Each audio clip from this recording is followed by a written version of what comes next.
Hey, what's up, everyone? Ill Factor here, and I'm here with artist Rena Jones that I'm working with on this song. And I just wanted to give you a little sneak peek as to how I go about recording vocals and tracking vocals into my Ableton Live projects. So let's just jump right in. You good? You ready? All right. So the song is called Creepin', and I've done a video earlier on my channel kind of showing you how I capture the nuances of recreating the vintage vocal vibe.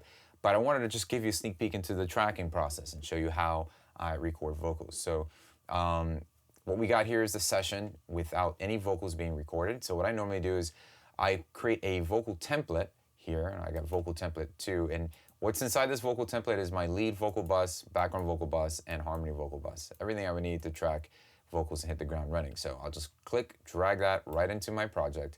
And that's going to equip me with my lead vocals, verse, pre, chorus, and bridge lead. Background vocals, I'll typically just start with 8 tracks if I'm going to do any stacking, and then some harmony vocals.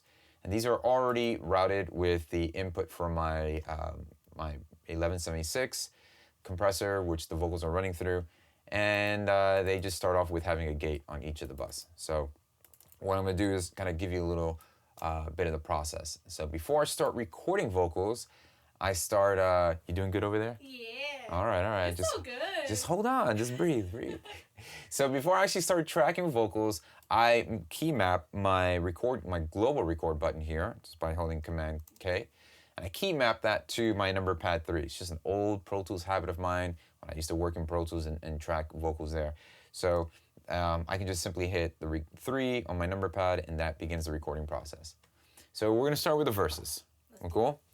All right. So in this case, I'm gonna highlight the verse, Command L, just to loop that section there. That's the section we're gonna start working on. And I wanna give the artist a little bit of leadway. It's really hard if we just started right on the dot of Thank God. Yeah, for real. 1, 2, 3, go, get started.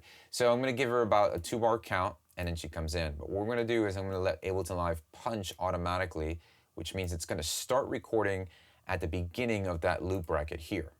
So I'm gonna make sure that my auto punch in is enabled, and I'm gonna go ahead and put the loop on so that it just continuously loops that verse. So we'll just loop verse 1 for a while, let her get warmed up, get a couple of takes, but the key is always be recording. Never just wait to get her warmed up and then, or that person, the artist warmed up and then record. You always wanna capture any performance. So, all right, so let's go ahead and click verse lead. I'm gonna record enable that track. And before I actually hit record, I wanna make sure I have levels. I wanna make sure that the levels are okay. So just give me an acapella really quick, the first verse. I never thought that I would feel this way. So that's a good spot there to have my vocals living in. I don't wanna record too hot. I don't wanna record, too much gain. I wanna have some room so that when I add some processing to it, I have enough headroom going through the plugins to actually get the sound that I'm looking for. So I've got about maybe anywhere from 3 to 5 dBs, 5 max of gain reduction from my compressor. And that's just to really control any crazy peaks that might happen on the fly. So I'm capturing a more consistent dynamic performance. Once I got that ready, we can go ahead and actually start tracking. So here we go.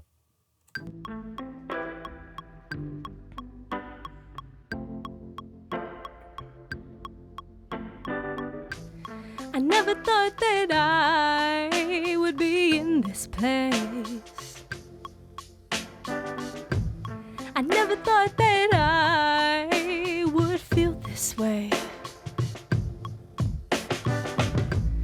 Now that I know I need to go my way. It's never been a better time for you to show your face. All right, that was cool. So normally I'm gonna go ahead and give this a listen, check out the playback, and then what we'll do is just focus on one point, do a couple loop recordings of that, and then vocal comp, and pick the best performance and use that as our lead. So let me just take a listen. I never thought that I would be in this place. I never thought that I would feel this way. Now that I know I need to go my way. It's never been a better time for you to show your face. So the take was okay. It's pretty good. Yeah. I think we can get better. I think we can do another. All right. So always trying to encourage my artists to just strive for the best take possible. Yeah. And one way of doing that is maybe just like looping a certain section. Yeah. Would that be cool for you? Like I if would we love that. We all right. usually go over a couple of times, and then right. As we go, we get the best. Yeah. So we're gonna loop a section, just have her just vibe in, zone in, because tuning is always something that you can. There's a lot of things you can fix in post. There's a lot of things that I can pitch up and down certain notes and things like that, and maybe even fix timing. But one thing I desperately want to capture in my recordings is swag, it's vibe, it's the actual performance and the character, and that's the emotion behind it. And that's so important to me, rather than just catching a perfect pitch, on time performance. So let's do that. And what I'll do for this is let's just capture these first parts, the I never thought and that first half of that. So I'm gonna Command L, loop that section, and we'll just loop this a couple times, and I'll show you how I comp and find the right take for that. So record enable, and I'll give you half a count, and then we're in, all right?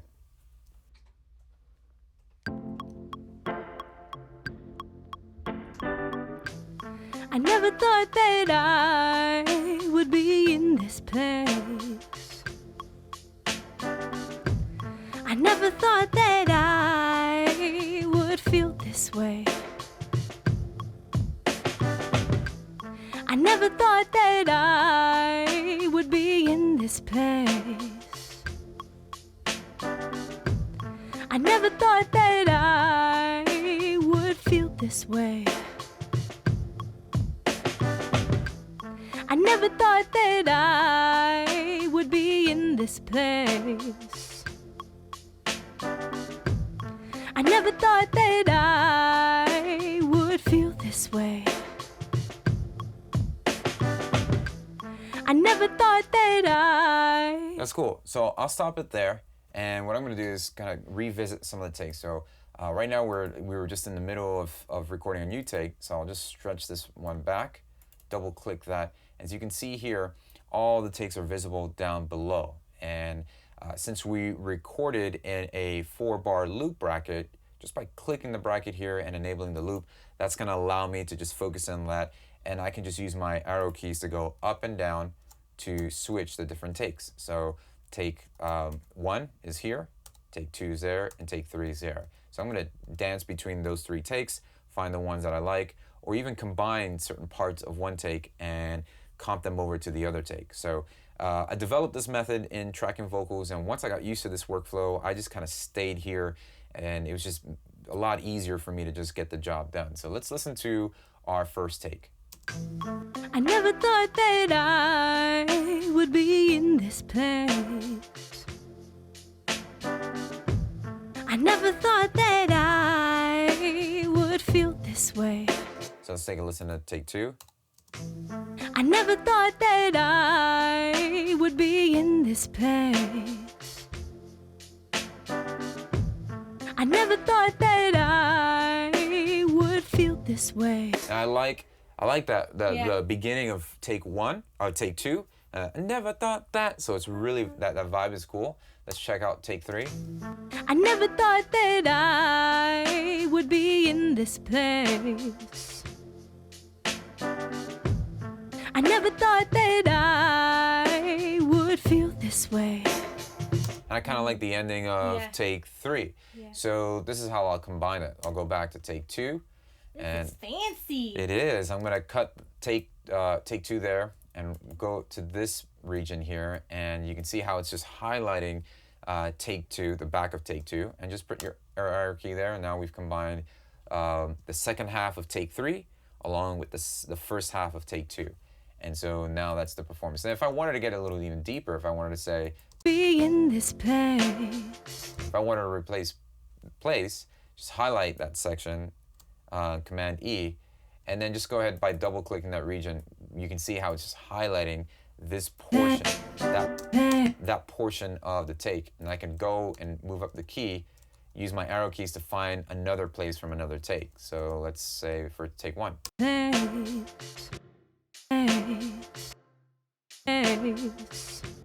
So I might need to just scoot that over a little bit so I don't lose the punctuation of the P. I would be in this place. And maybe just continue with take two's place. Be in this place. So I like that. And I like kind of combining those two takes together. So it's pretty cool. Let's keep moving. Okay. All right, so now that we've got the lead vocal down, I want to go walk through my process of doubling and tracking multiple vocals. So we're going to do that in the chorus section of the song. So we'll start off by having the lead vocal. I'll normally do the lead vocal. In this case, it'd be the lead line that's going on in the chorus, and then we'll go ahead and double that. And usually by the time we're like doubling, for those of you not familiar with that, doubling is just singing the same exact unison part. We're not harmonizing, we're saying the same line that we recorded. So she's gonna sing a lead, and then she's gonna duplicate that as best as possible. And that's the trick here, is trying to replicate as best as possible, be as tight as possible with that. And then by the time we get to like doing that 4 times, I'll go and usually recut the first lead again, because by that time, the vocal's already kind of sitting in the right pocket, timing-wise. So let's go ahead and try that out. And we'll take it from 2 bars before the chorus. Cool? You ready? I'm ready. Oh, we need it. Record enable, and let's go.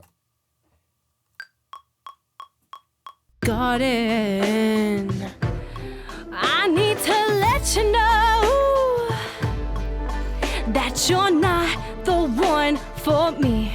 Now it's time to let you go, and it's about time for me to be free. And I know better, I do better, won't stop this go-getter. I know better, I do better, won't stop this go-getter. I'ma let you know that you're not the one for me. Yeah. All right, it's pretty good. I think we can do one more. We can do one Yeah, more. we can do one more lead. Just watch the pitches here and there on Yeah. those let you go on the Okay. ones going down. And let's try another take of that. Yeah. All right. Now, I don't want to throw this away because there might be something in there that I could use. So in Ableton Live, I'll just click this, hit the tab button, and store that in my session view. Kind of treat this as a playlist, so to speak. And as long as I know where I'm starting from right here, I can always throw that back there, and I'd be able to use any of the tracks. So that's why it's important to kind of just highlight where you're recording and punch in, so that no matter, every time you track, you record, you're kind of punching in from the same place. So let's go ahead and do that one more time. Someone else's garden.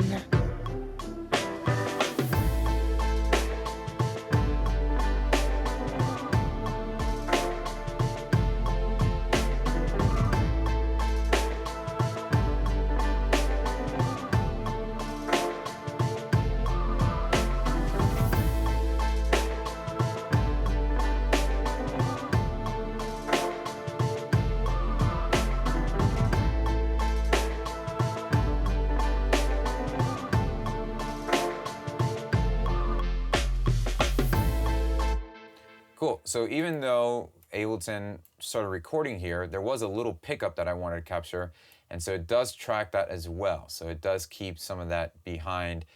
Even though we punched in at bar 29, it did record previously for that. So that's going to be good, and we need that pickup to go into it. All right, so let's try recording some doubles, okay? So I'm going to keep the chorus lead in my lead vocal group, and then we're going to head over to my background vocal group and just start recording from there. And let's go ahead and do that. Garden. Ooh, I need to let you know that you're not the one for me. Now it's time to let you go, and it's about time for me to be free. And I know better, I do better, won't stop this go-getter. I know better, I do better, won't stop this go-getter. I'ma let you know that you're not the one for me. Yeah. All right, it's cool. Now let's just listen to see how they sound, and we'll go ahead and keep doubling more of that. All right, so once I have 4 down, I'm gonna go back, redo the lead, with this the vibe that you're in, because you know It changes you've been cutting this Yeah. for so much, and like, okay, I'm in a vibe, I'm in a zone, so quickly head right back to the chorus lead and do this again. Garden. Ooh, I need to let you know that you're not the one for me. Now it's time to let you go, and it's about time for me to be free. And I know better, I do better, won't stop this go-getter. I know better, I do better, won't stop this go-getter. I'ma let you know that you're not the one for me. Yeah. Okay, cool. Let's take a listen. Oh, I need to let you know that you're not the one for me. Now it's time to let you go, and it's about time for me to be free. So there's some little timing stuff there that I can go ahead and fix. You can see when we zoom in, I can just go ahead and nudge a couple things down. But it's cool. In my mind, I know like those are little surgical things that I can do to kind of get that thing, to get the performance where I'm at. And like I said, I might just be using 2 tracks of double and to support the lead. Depends, but I like at least having minimum of 4 doubles there that I can go ahead and mess around with and manipulate to see what we got going on. So that's just a little sneak peek as to how I'm either working with artists such as Rena Jones, or even tracking my own vocals. This is the approach that I'm going to when recording vocals or tracking vocals into Ableton Live. As you can see, just like any method, once you become familiar with the workflow, it just becomes easy to hit the ground running. And that's really at the forefront what you have to do, whether you're using GarageBand, Logic, Fruity Loops, Pro Tools. You just have to get familiar with the ease of your workflow and what's going to make sense for you. And the reason why I like to track and continue tracking vocals in my Ableton Live projects is because it's easier for me to continuously build upon the automation and do all the things that I do with my production techniques onto my vocals as well. For instance, just creating a MIDI track and using that lead chorus that we did, dragging and dropping that, putting that into a MIDI track and just being able to slice it immediately gives me a lot of freedom to be creative again, even with the vocals. So we do some really cool stuff like that. So I'm sure you could technically do this. You can do this in Studio One. You can do this on all many types of platforms. But again, I've created my own unique workflow to allow the most possible creative outcome when working with another artist, and that is the most important thing that you can do. So I hope this has been helpful for you. Once again, this is Rena Jones. Hey. You can hit her up on Instagram, who is Rena, right? You can follow. Thank you guys for tuning in. Yeah, and so hopefully we'll do a lot more of these type of videos for you guys. Definitely hit the subscribe button below and click the little bell, do all that crazy good stuff. But I also have a gift for you for watching this video. I'd love to send you a sample pack filled with samples, construction kits, loops, one-shots, transition effects, everything you would need to really just start making your own music. It's 100% royalty free, and it's yours absolutely free just by clicking the link below in the description box. That's amazing. So go ahead and download your sample pack today.